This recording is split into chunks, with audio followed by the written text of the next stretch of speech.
तीन बातें आरंभ से देखें कि हमारे जीवन में आ रही हैं कि नहीं। पहली बात, भगवान पर पूर्ण श्रद्धा विश्वास।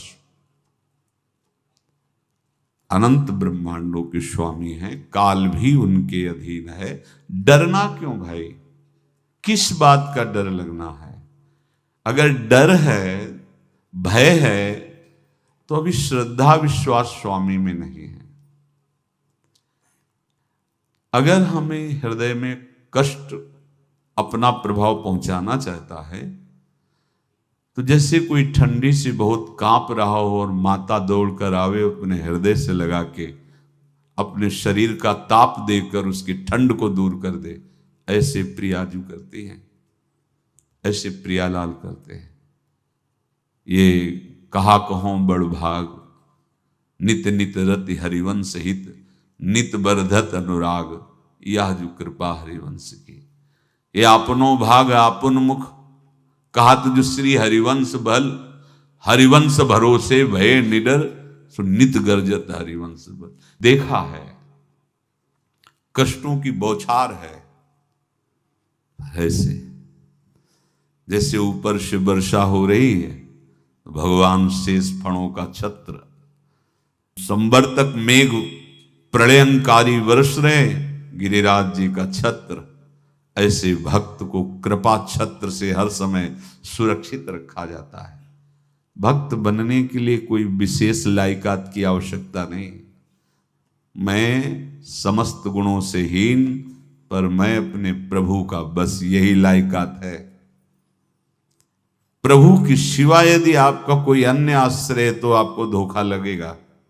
नहीं तो सच्ची कह रहे हैं, इसी जन्म में निहाल हो जाओगे। एक बात केवल स्वीकार करो कि प्रभु के सिवा मेरा कोई नहीं है, और है भी नहीं। स्वीकार कर लोगे तो तुम्हें अनुभव में आने लगेगा। हम प्रतिपल देखते हैं, प्रतिपल, वो केवल अपनापन चाहते, केवल अपनापन, कोई दूसरा नहीं होना चाहिए। बस कहां? बाहर तो देखो आप सब हमारे हो, अंदर से नहीं हो। अंदर से आप सब श्री जी के हो और हम आपके सेवक हैं। बाहर से आप गुरु मानो, जो भाव मानो, वो आपको श्री जी जाने। अंदर से हमारे आप श्री जी के जन हो और हम आपके सेवक हैं। बाहर से कुछ भी व्यवहार मानो, कोई बाहर से व्यवहार का कोई अस्तित्व तो नहीं, अंदर की बात का अस्तित्व होता है। आप सब हमारी स्वामिनी के परिकर हो, हम आपके दास हैं। बस इस बात से हमारा अपनापन आपसे है, नहीं श्री जी के सिवा किसी से कोई अपनापन नहीं। कि आप इसका प्रभाव समझिए। प्रभु को सिर्फ अपनापन चाहिए, सिर्फ अनन्यता। यदि उपासक में तीन बातें नहीं है तो अभी थोड़ी गड़बड़ी है। पहला, दृढ़ श्रद्धा विश्वास। दृढ़ श्रद्धा, अब नहीं, अब नहीं, अब नहीं, अब तो हाथ उठने का समय आ गया। आप क्या, आप नहीं, अब गाहक मत फंसाओ, बाजार बंद करो, हाथ उठा लो, चलो अपने घर चलो, समय आ गया, घर चलने का समय है। नहीं तो कलयुग अपनी बाजार ऐसी फैला देगा कि भूल जाओगे कि घर भी जाना है। दूसरी बात, जो गुरु ने भजन दिया उसमें तत्परता, सच्ची मानिए। जीवन भर कभी इस प्रमाद को गुरु कृपा से आने का अवसर नहीं दिया गया कि चैन से सोए हों और चैन से खाए हों। पूरे जीवन में कभी सुविधाओं को स्वीकार नहीं हुआ, पर साधन मार्ग में कभी भी शिथिलता नहीं हुई, तत्परता है। प्रभु पर पूर्ण श्रद्धा विश्वास और गुरु प्रदत्त साधन पर तत्परता। और तीसरा खास विषय, इंद्रियों से भोगों को न भोगना। तब ये जो रंग है परमार्थ का, तब अब दो चार माला की मनमानी आचरण की कहते हैं हमें भगवदानंद की स्फूर्ति नहीं होती। आपने रास्ता रखा है भगवदानंद का, बाजार लगाए बैठे हो अंदर हृदय में, अन्य आसों की, अन्य भोगों की, अन्य चाहों की, अन्य मान्यताओं की। अरे खाली करो, ये सब माया का खेल है। एकमात्र प्रभु। बस जब ठन जाएगी ये बात, अच्छा गौर से देखो क्या है, जब चलोगे तो क्या होगा, चलने की तो सोचो, उस दिन की सोचो जिस दिन चलना है, और किस दिन चलना है पता ही नहीं है, तब तो और होश में हो जाओ। आपको कोई भी यहां सहयोग देने वाला नहीं, कोई भी वस्तु आपकी नहीं, कुछ भी आपके साथ नहीं जाएगा, तो होश में हो जाओ, संभाल लो, आगे की गति मत बिगाड़ो। 3 बातों पर ध्यान दीजिए, श्रद्धा और विश्वास अटूट अपने इष्ट पर। दूसरी बात, हमारे हृदय में जो गुरुदेव ने उपासना का बीज रोपण किया, तत्परता। देखो आपको हृदय की बात कहता हूं, माया के पास केवल प्रलोभन है, ये सुख में बांधती है।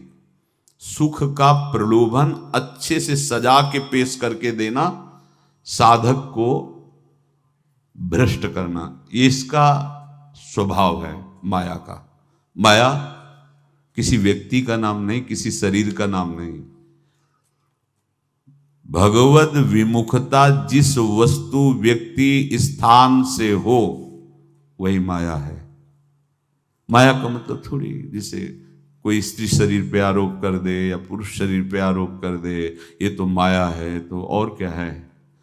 मैं, मोर, तोर, तैं और जहां तक इंद्रियां जाएं, जहां तक मन जाए, सब माया ही है। इसको देखा है भगवान के पार्षदों ने।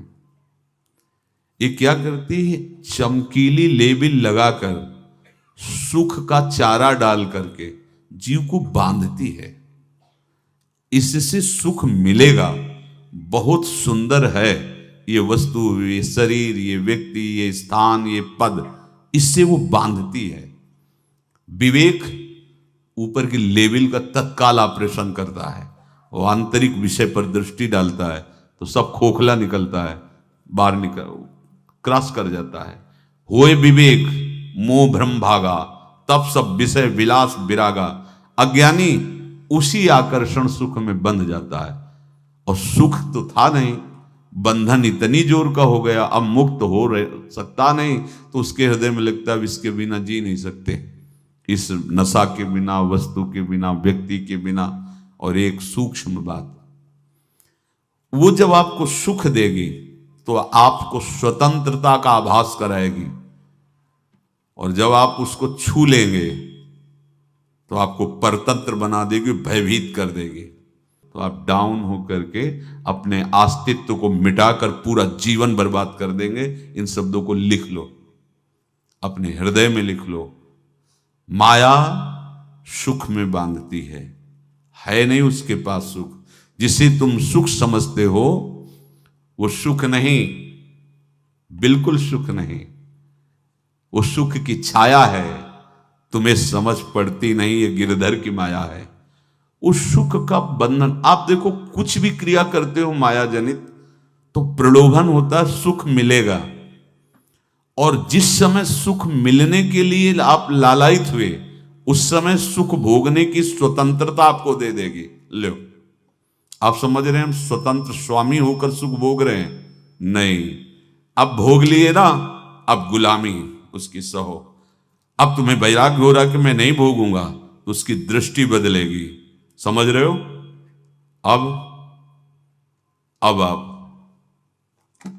अपने आप को पूरे शरणागत कर दिए, हर तरह से तुम्हें बांध करके भगवत विमुख करके नष्ट कर देगी। ये बात अच्छे से समझ लो, अच्छे से। इस सुख का प्रलोभन देकर बांधती सुख है नहीं, क्योंकि आप उपासक हो। जब सुख में उतरोगे तो कितने दिन फिर आपको घृणा होगी कि अरे धिक्कार हमारे जीवन, फिर लौटने का चांस नहीं रहेगा। ध्यान से सुन लो, लौटने का चांस नहीं देगी माया। तुम्हारी ऐसी आंतरिक कमजोरी हो जाएगी, ऐसी वृत्तियां कमजोर हो जाएंगी कि तुम उस माया के इशारे पर नाचोगे, उसके विपरीत तुम बोलने की भी ताकत नहीं रख सकते। मान लीजिए, विषय चुगा जिन चुगे, कछुक चुगत सुख होए, फिर जो फांसी